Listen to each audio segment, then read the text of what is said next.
Allez, la troisième finale et la dernière finale de la soirée.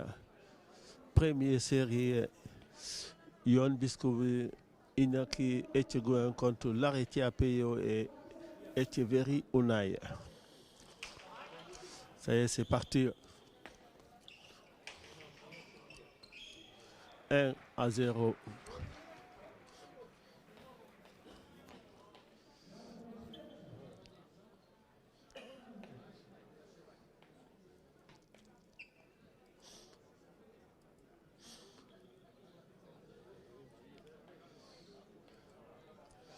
Un à 0.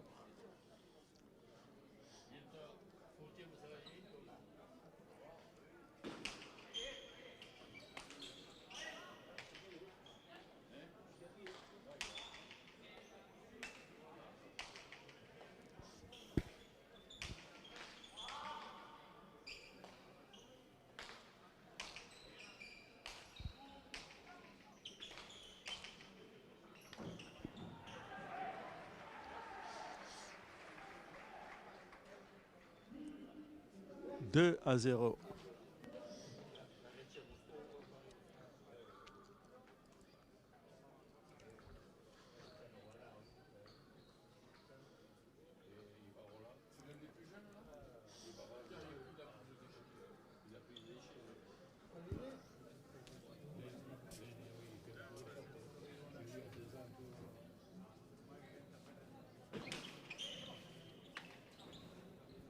Trois à 0.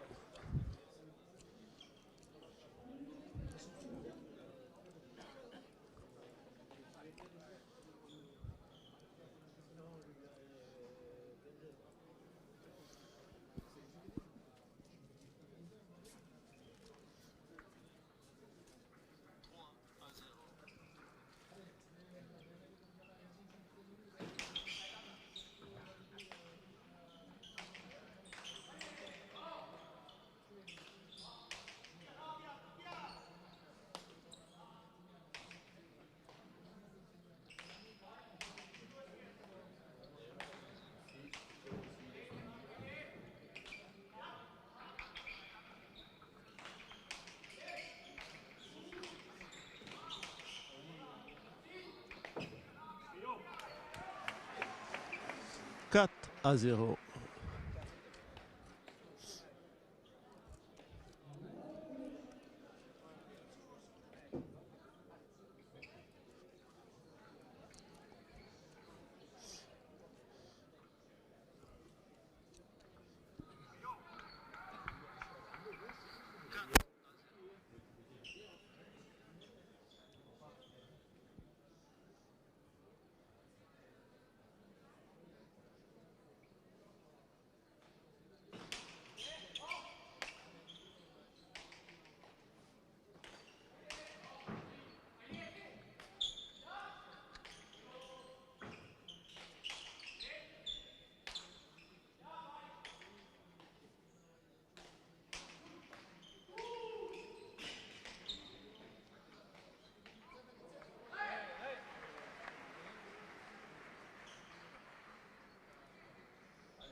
Un à 3.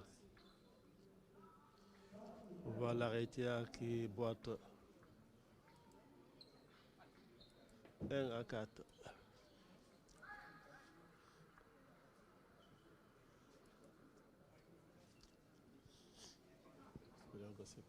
Espérons que ce n'est pas grave pour l'arrêter à PO.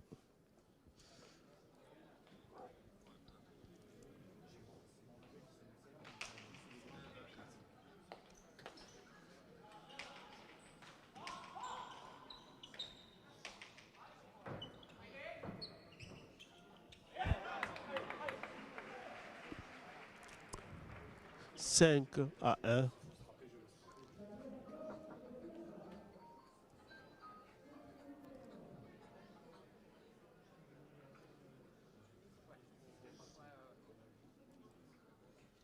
Cinq à 1.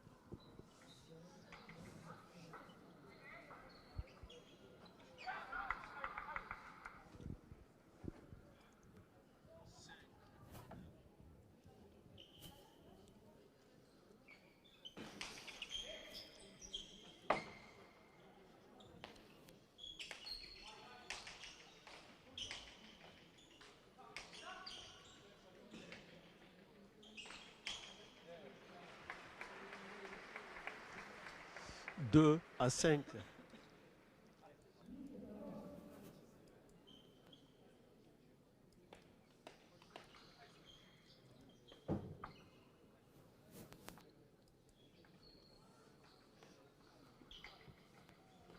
2-5.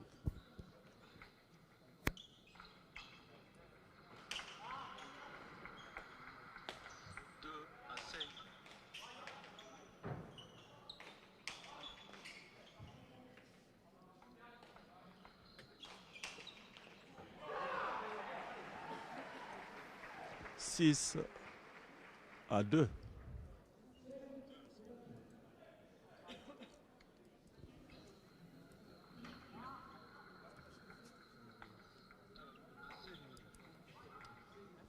6-2.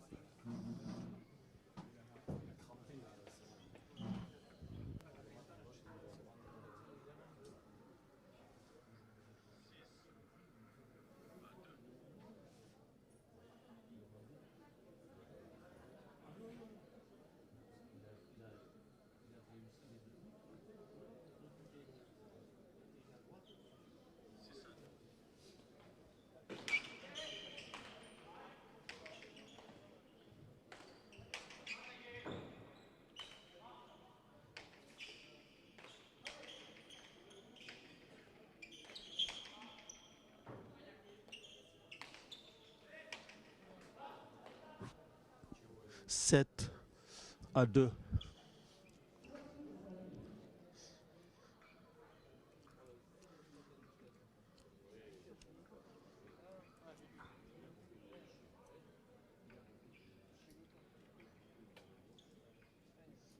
7-2.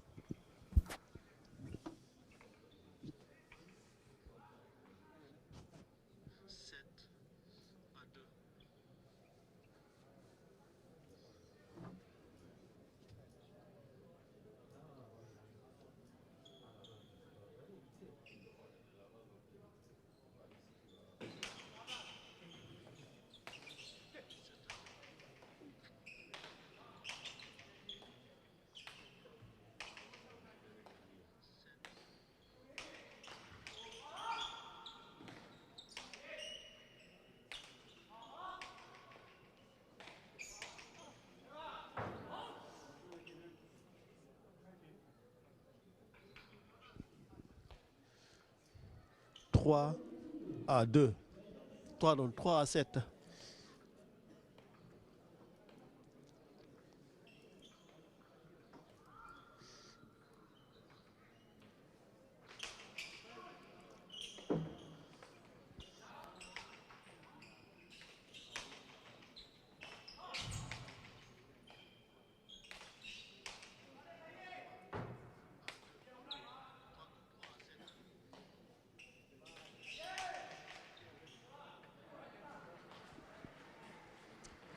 4-7.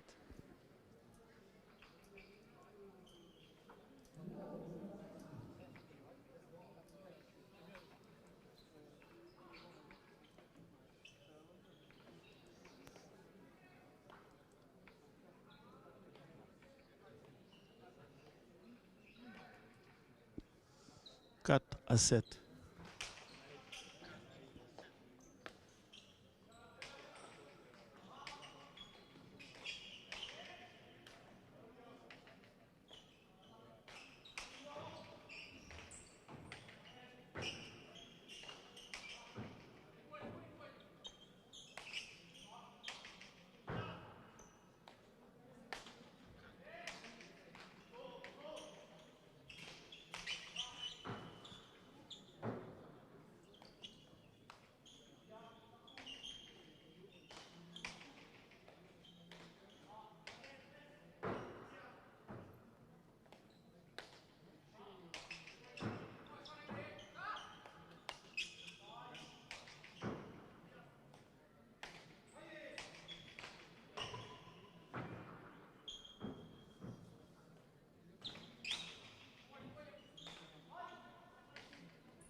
5-7.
Six à 7.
Huit à 6.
Sept à 8.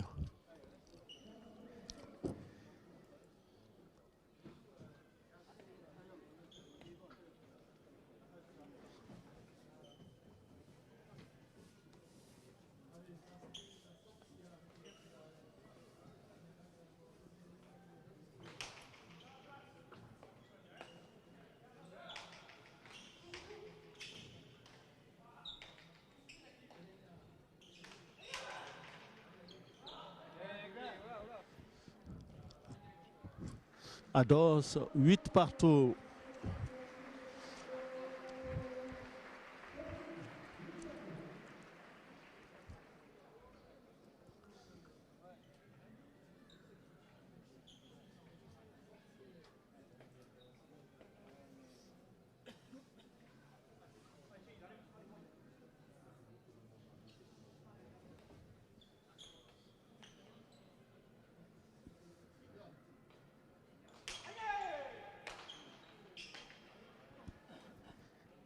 9-8.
À 12, 9 partout.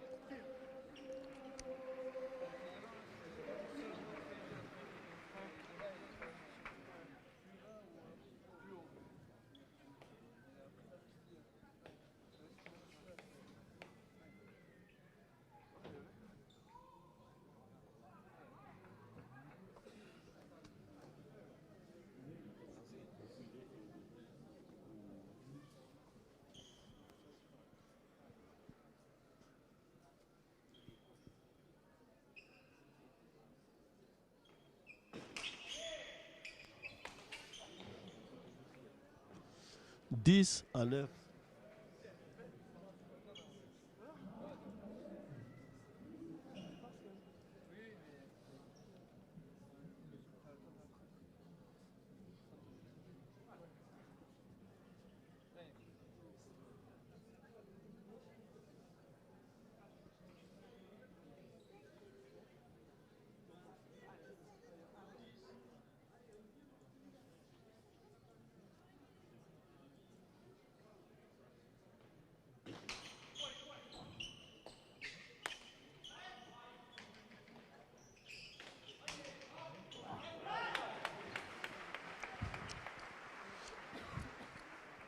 Onze à 9.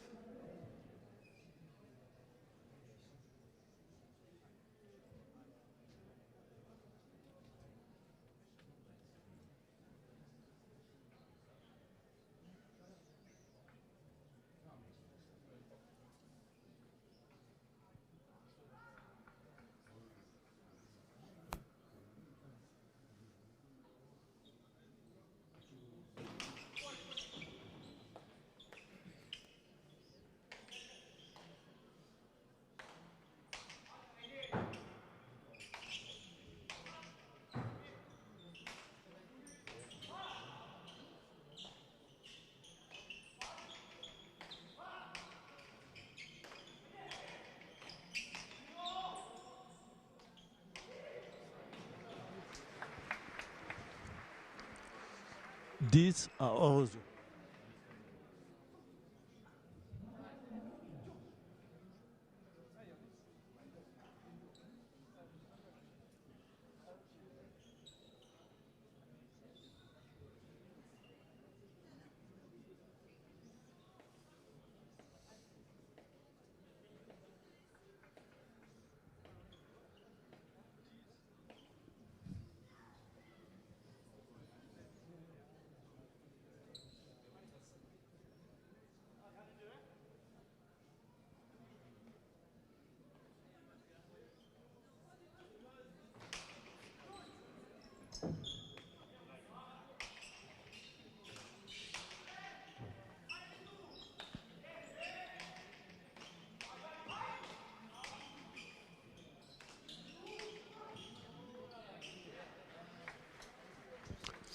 À 12, 11 partout.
12-11.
Treize à 11.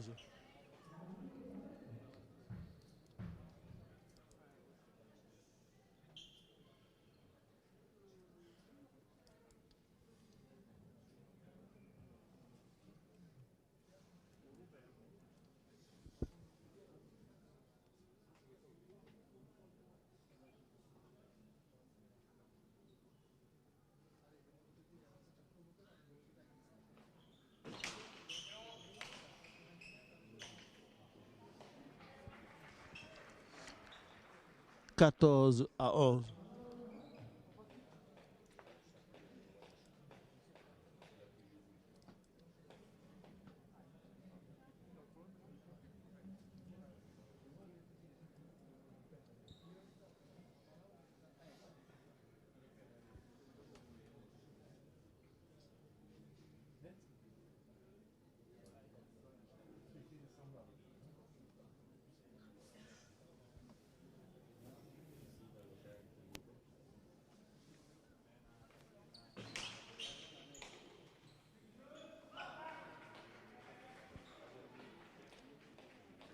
Quinze à 11.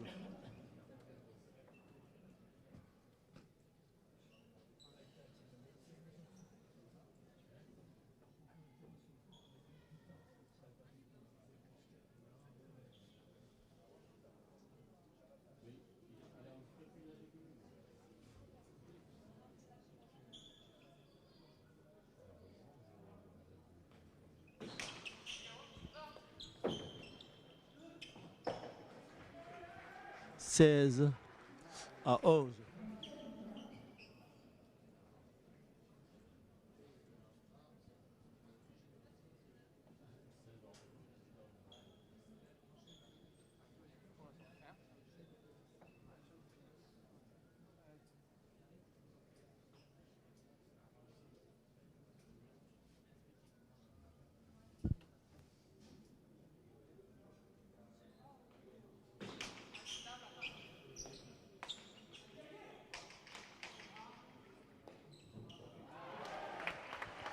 Dix-sept à 11.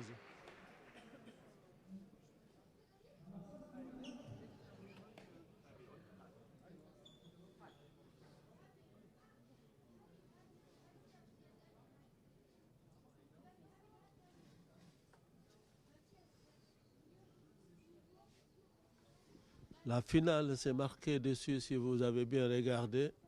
Sarako Izara contre Urunarak. Le pilotarié, c'est l'arrêté à Peyo et Una Echeverry. Et Yon Biskoubi contre Iñaki Echegua. Merci, Mileska. 18 à 11.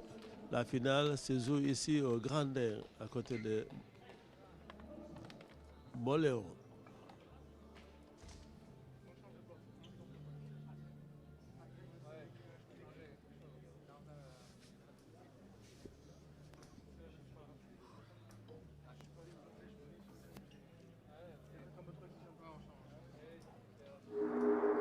Do you believe me?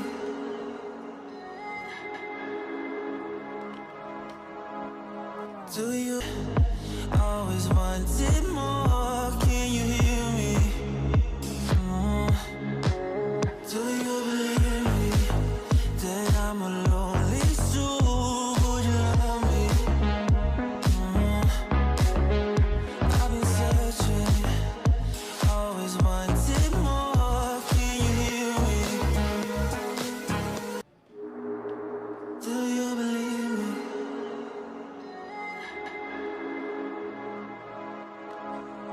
Do you always wanted more? Can you hear me? Do you believe me that I'm a lonely soul? Would you love me? I've been searching.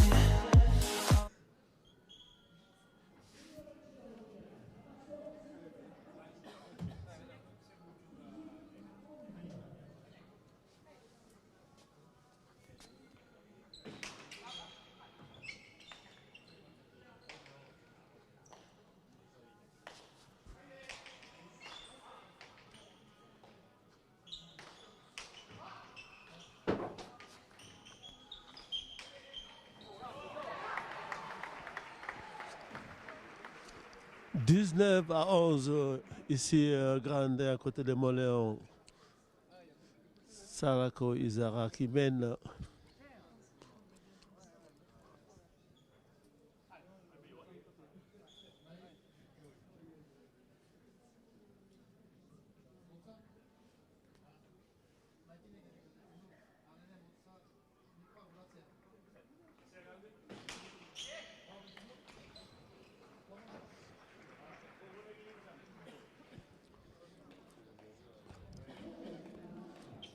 « 20-11. »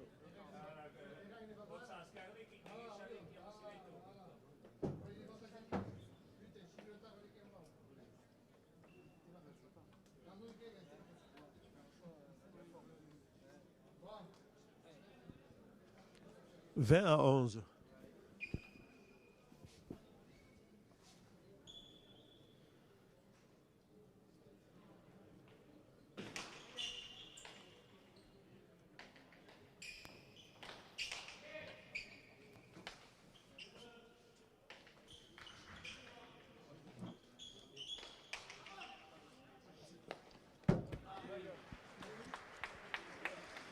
12-20. «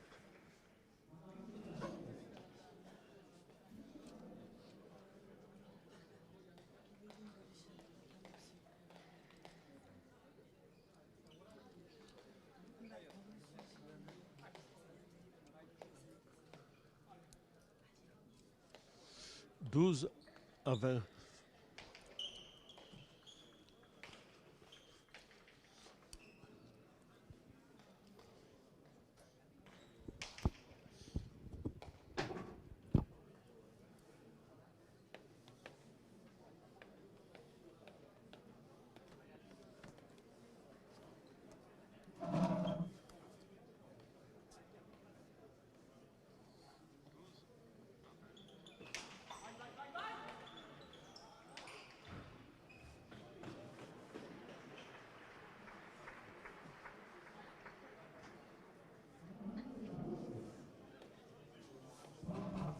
13-20.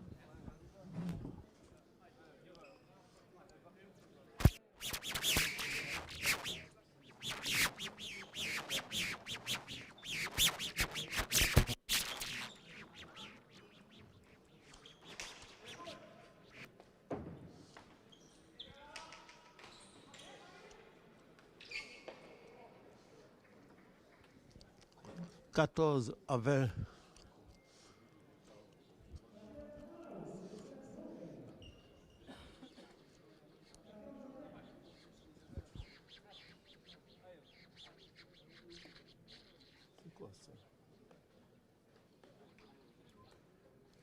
14-20.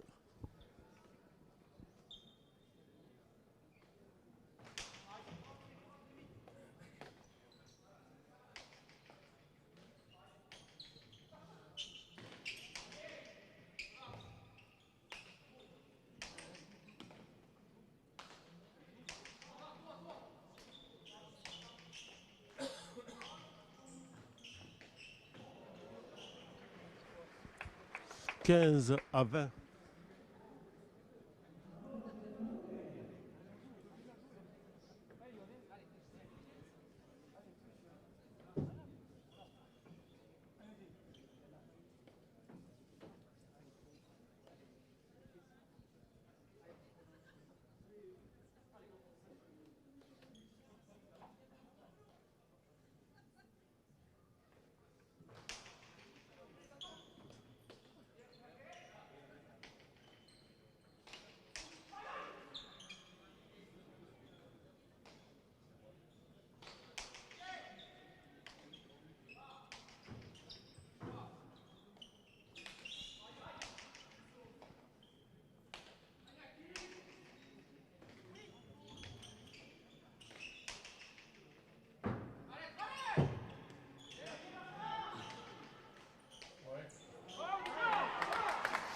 21-15.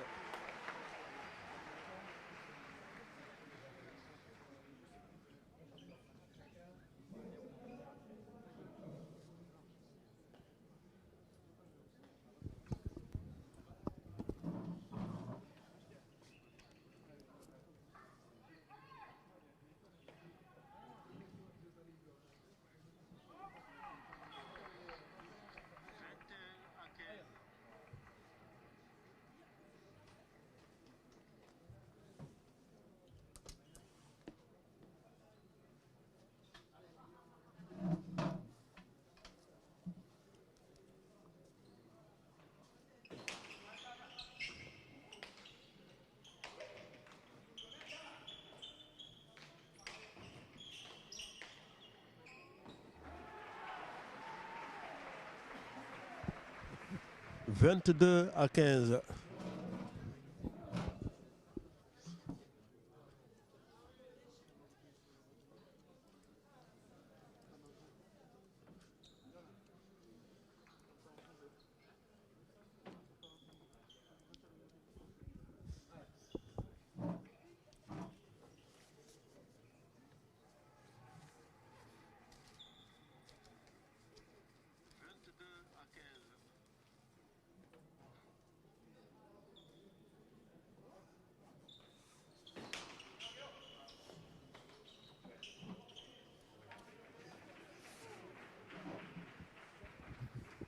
23-15. »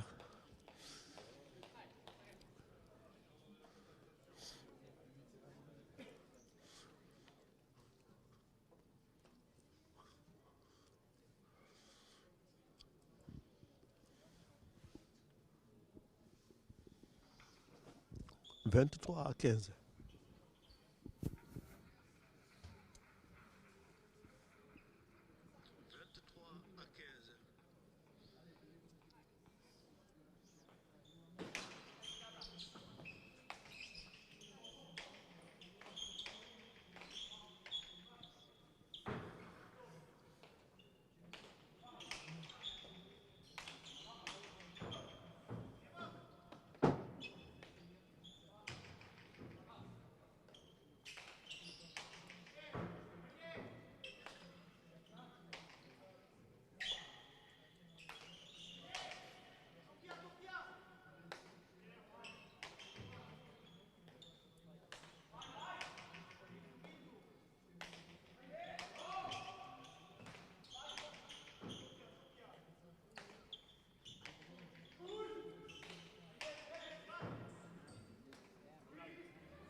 16-23. »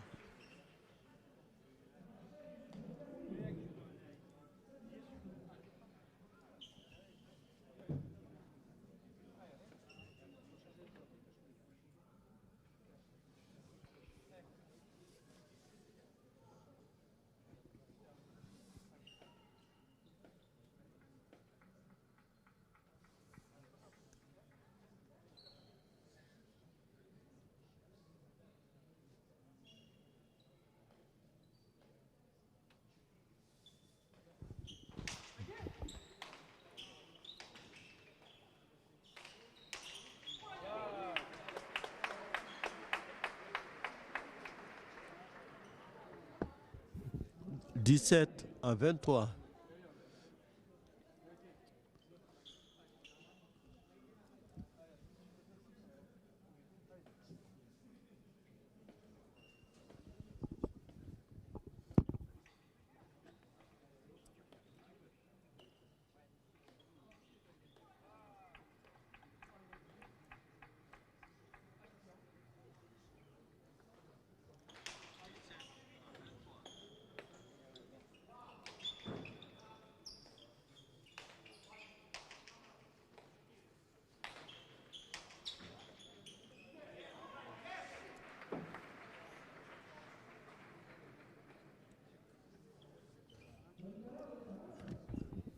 24 à 17.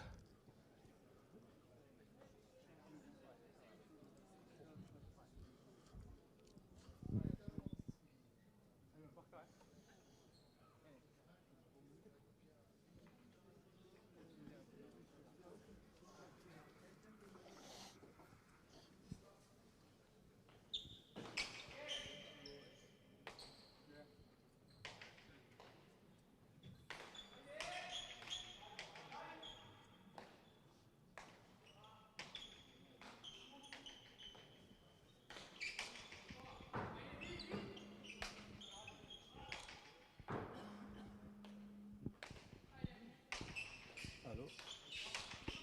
Ça va et toi? Alors, tu es parti? Tu es parti?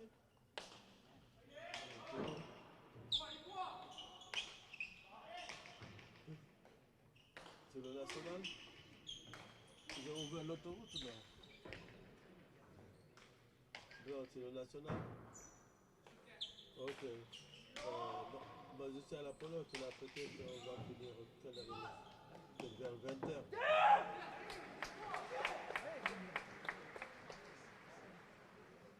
Voilà, ok.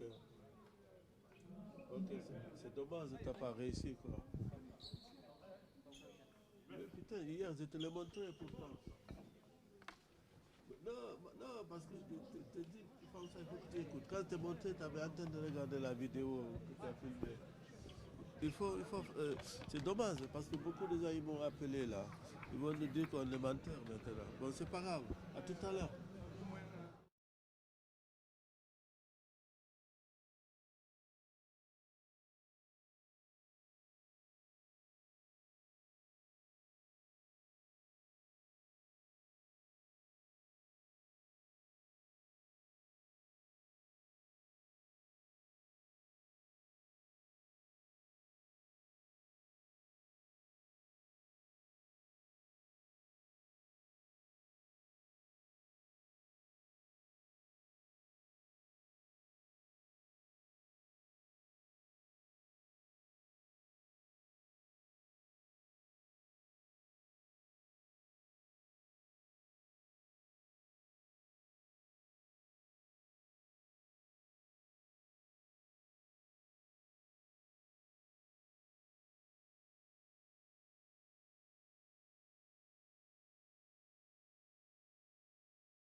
Pardon, excusez-moi.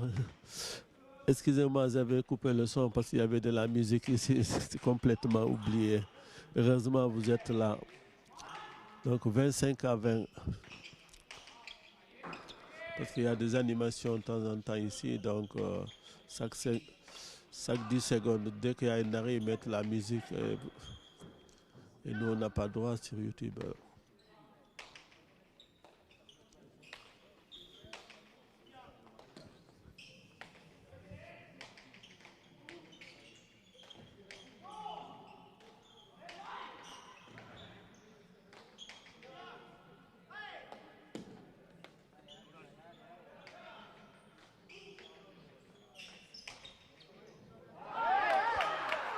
26 à 20.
« 27 à 20.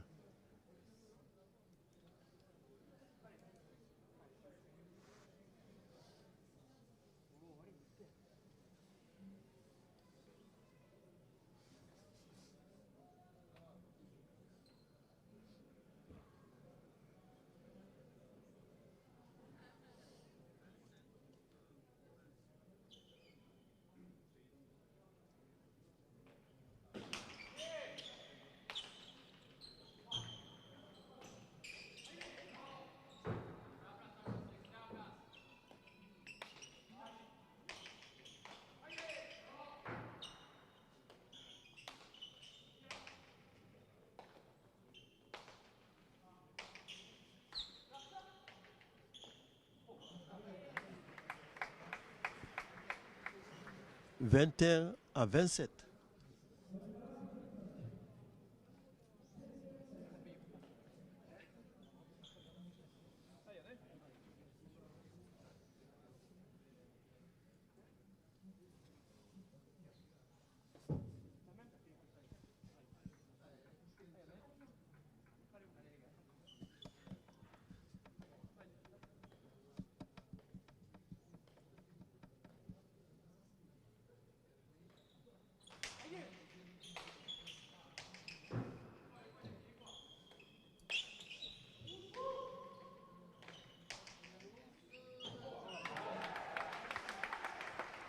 29, pardon, 28 à 20.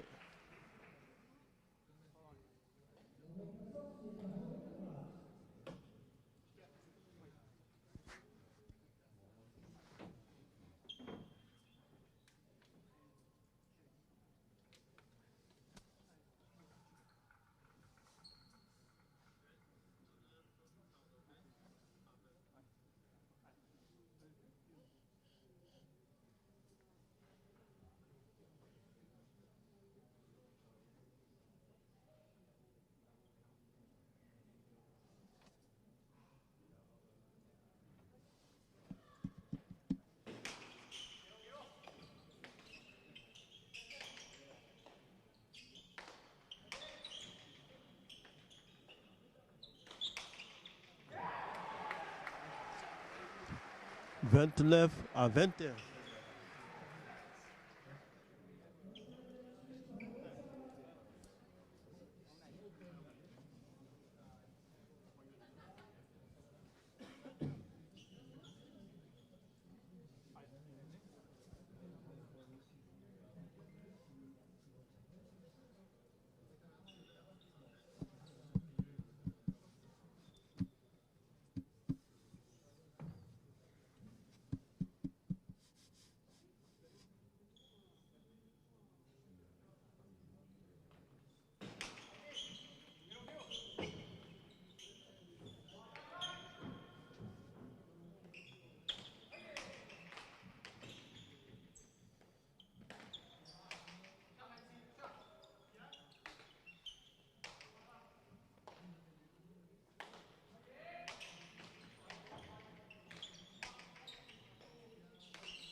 30 à 21.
« 22 à 30.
« 31 à 22, ça fait depuis 15 heures, on a pris l'antenne, on vous a fait vibrer les 3 finales, les juniors, les deuxième série, ici au Grandin, en direct sur Infogarassi. Merci, vous êtes nombreux à nous suivre sur Infogarassi, Minesker. Surtout, n'hésitez pas d'aller vous abonner sur la chaîne, dès qu'on met la vidéo, aussi la deuxième chaîne. Malheureusement, aujourd'hui, il n'a pas marché, mais ça va marcher bientôt. Milesker.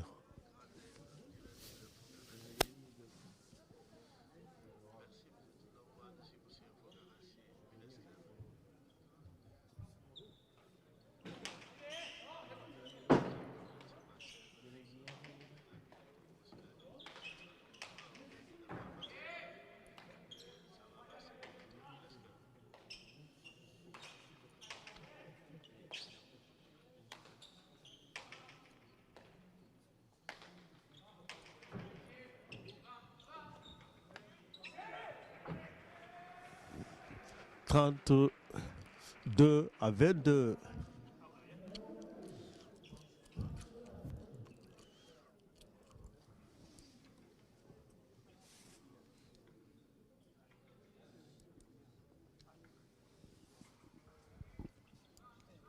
32 à 22. Vous avez les 3 finales disponibles sur Infogarassi si vous voulez voir un replay.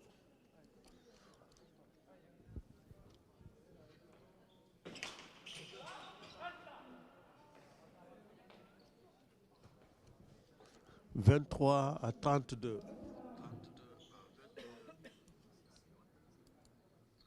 avez les trois finales disponibles sur Infographie si vous voulez voir un replay.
« 33-23.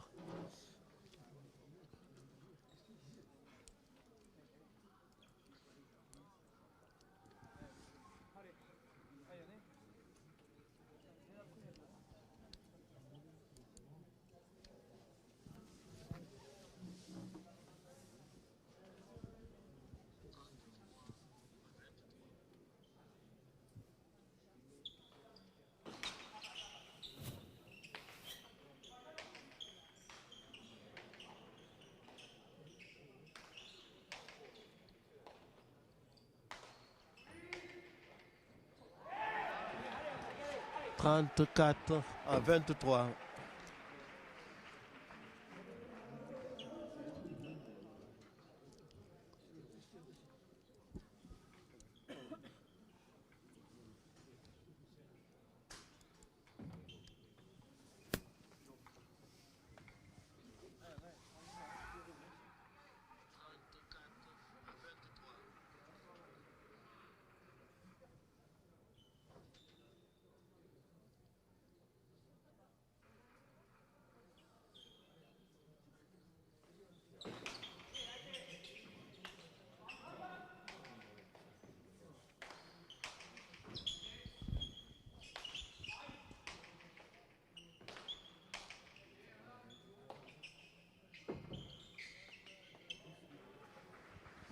35-23.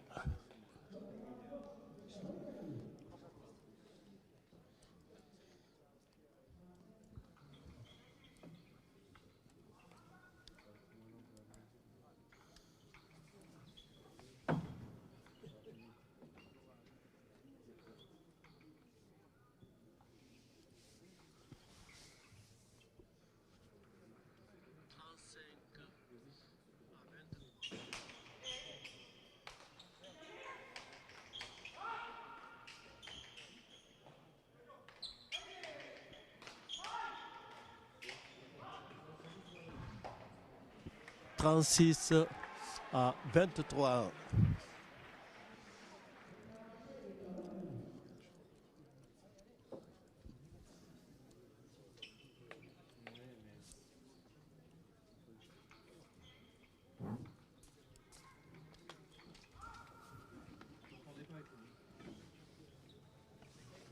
Enzo, ça va bien?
24-36.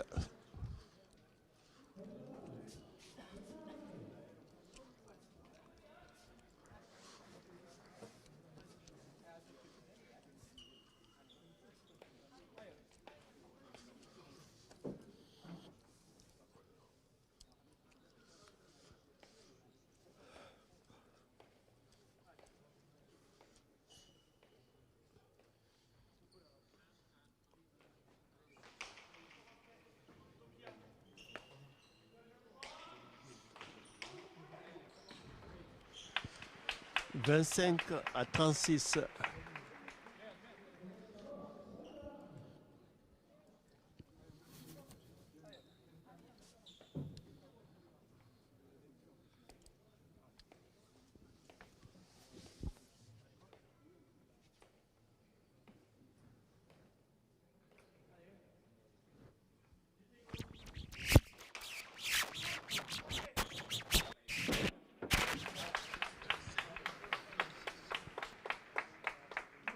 26-36. »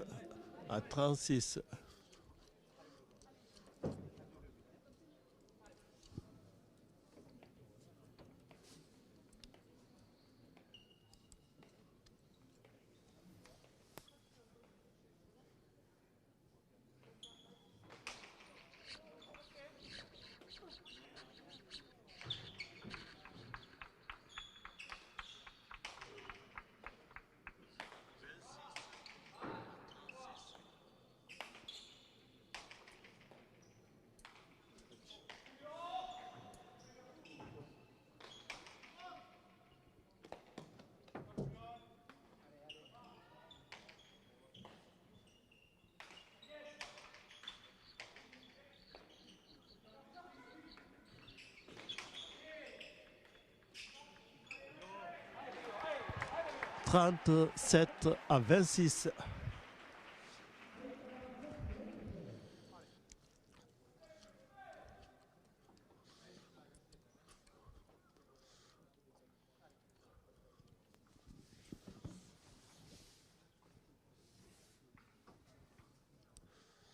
37-26. »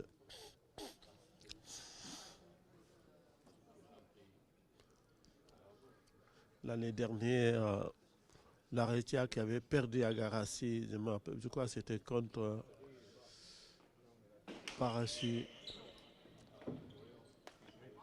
Je ne me rappelle plus parce que je n'ai pas tout ici, mais c'est que l'année dernière, ils avaient joué la finale à Garassi. Là, cette année, c'est lui le vainqueur. Il a fait un superbe partie. Parce que je n'ai pas tout marqué, mais je pense à moi, il a fait 10 buts.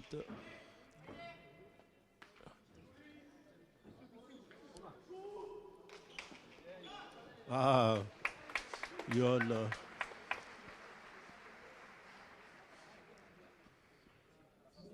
27-37.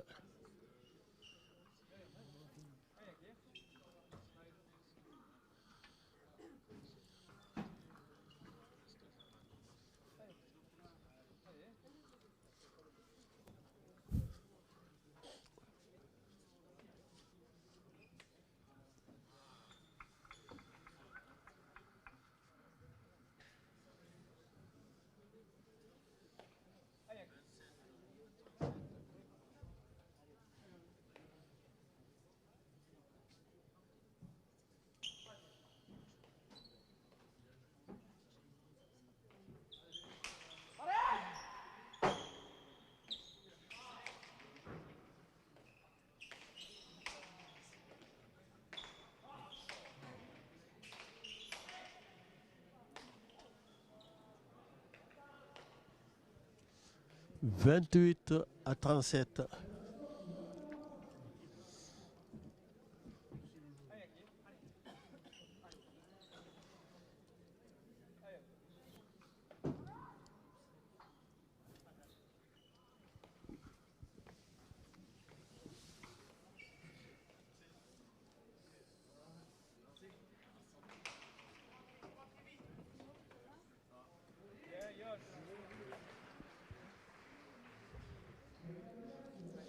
« 29-37. »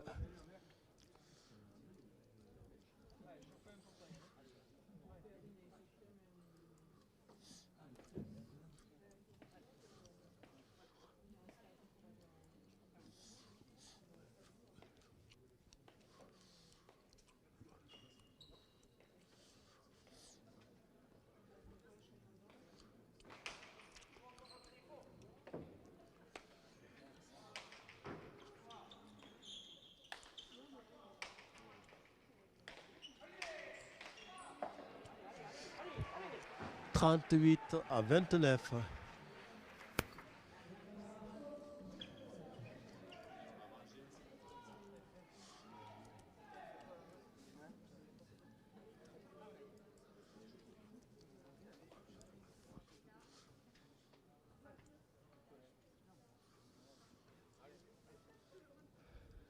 « 38-29. «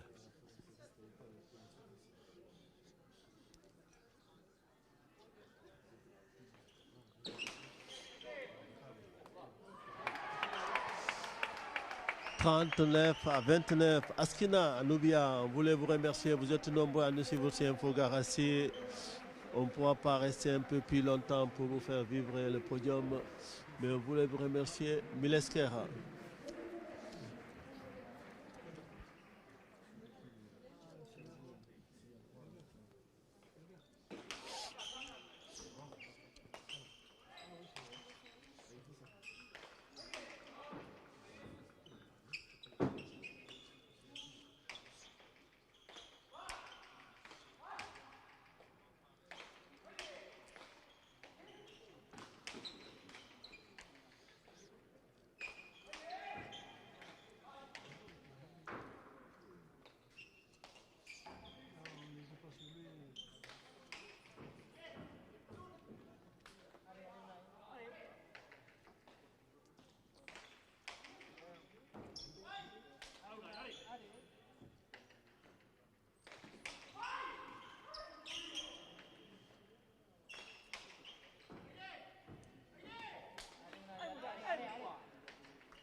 Ça y est, victoire de P.O. Larrêté à Unai Echeverry, 40-29.